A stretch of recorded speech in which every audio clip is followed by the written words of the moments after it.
Mending jadi pemimpi di tengah orang biasa yang punya visi untuk diwujudkan.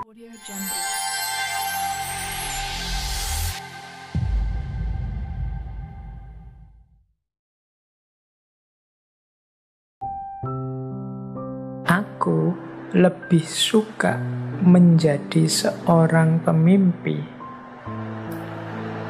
di kalangan orang-orang yang rendah hati, yang punya visi untuk diwujudkan, dibandingkan menjadi penguasa, pemimpin di kalangan orang-orang yang tidak punya mimpi dan keinginan.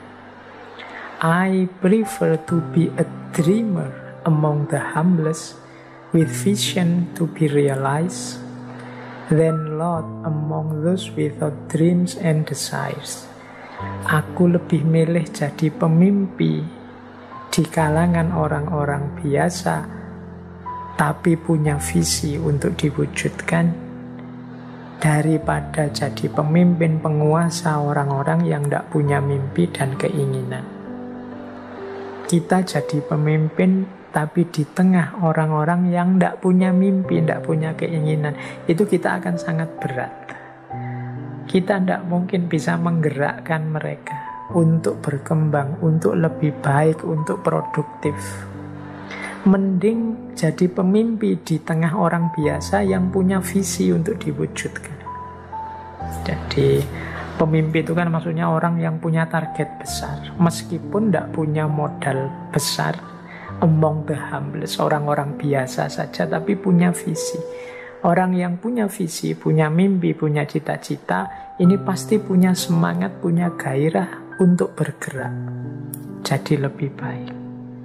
Sehingga kata Gibran, wis lebih enak jadi pemimpi yang punya visi meskipun di kalangan orang biasa daripada jadi pemimpin di tengah orang-orang yang tidak punya mimpi, tidak punya keinginan. Ini selisih satu huruf antara pemimpi dan pemimpin. Mending jadi pemimpi saja, berarti ada hal yang ingin diwujudkan, ada mimpi-mimpi yang ingin diaktualkan, dibandingkan jadi pemimpin tapi tidak punya mimpi, tidak punya keinginan. Berarti kita akan mandek, tidak bergerak. Nah, ini beberapa dari Khalil Gibran ini menegaskan pentingnya mimpi.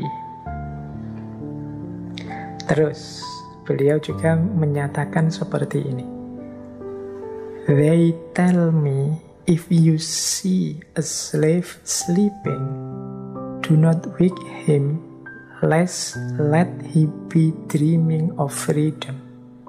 I tell them, if you see a slave sleeping, wake him and explain to him freedom.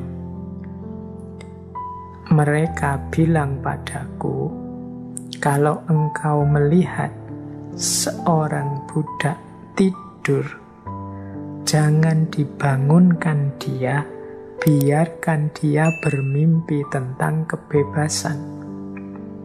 Aku bilang pada mereka, kalau engkau melihat seorang budak tidur, bangunkan dia dan jelaskan padanya tentang kebebasan.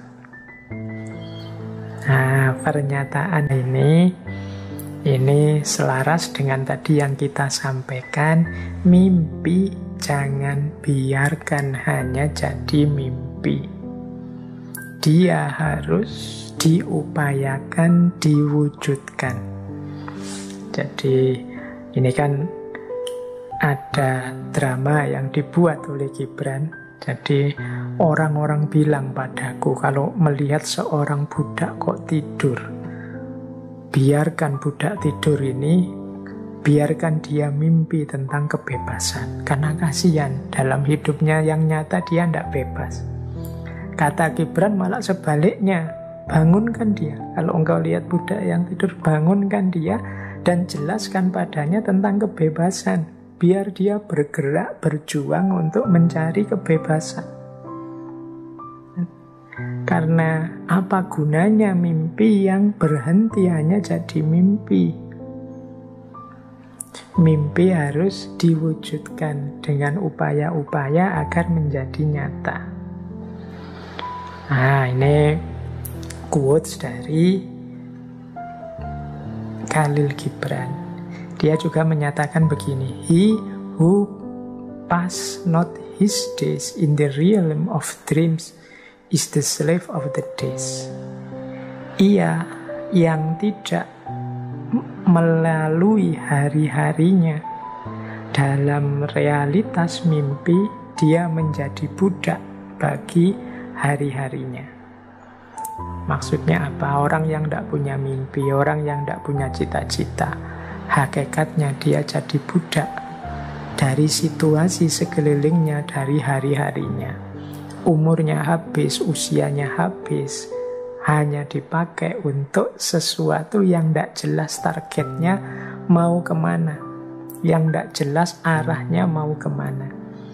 Nah, ini filosofi-filosofi dari Gibran. Ini salah satu ilustrasi saja untuk memahamkan kita betapa pentingnya mimpi.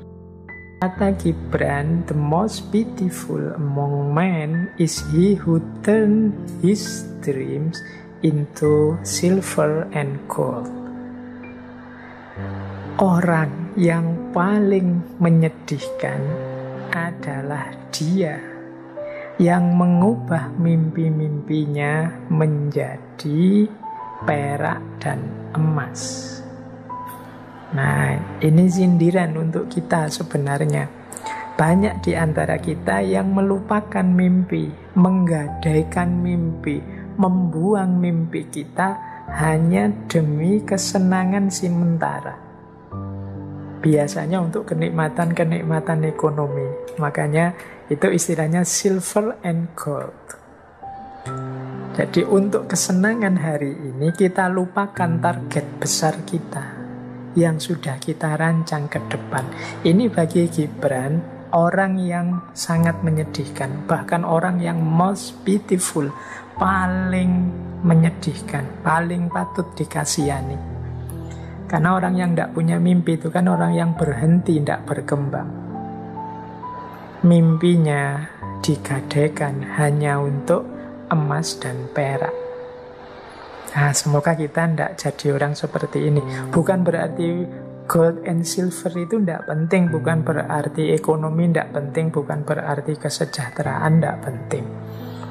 Tapi jangan sampai mengalahkan mimpi-mimpi kita. Bahkan harusnya ekonomi, emas, perak itu jadi kendaraan kita untuk mewujudkan mimpi, bukan sebagai pengganti mimpi-mimpi kita.